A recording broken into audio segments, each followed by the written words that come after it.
AFC champions league Asian football confederation এএফসির tournament challenge লিগে খেলা হচ্ছে না। Bangladesh premier league champion Dhaka মোহামেডানের রানার্স আপ হয়ে সুযোগটি পাচ্ছে আবাহনী লিমিটেড। শুক্রবার রাতে এই খবর জানায় বাফুফে। 23 বছর পর দেশের ফুটবলের শীর্ষ আসনে বসেছে মোহামেডান স্পোর্টিং ক্লাব। তবে 1936 সালে প্রতিষ্ঠিত ক্লাবটি এবার বাংলাদেশ প্রিমিয়ার লিগে চ্যাম্পিয়ন হয়েও এএফসি চ্যালেঞ্জ লিগে খেলার সুযোগ হারিয়েছে। কারণটা ক্লাব লাইসেন্সিং এর শর্ত পূরণ করতে না পারা।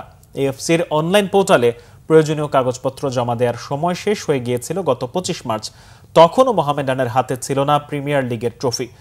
শিরোপা জেতার পর সব তৎপরতা, সব চেষ্টা সবই হলো দেরিতে। মোহামেডান আপিলও করে, কিন্তু তা খারিজ করে দিয়েছে এশিয়ান ফুটবলের নিয়ন্ত্রক সংস্থা এএফসি।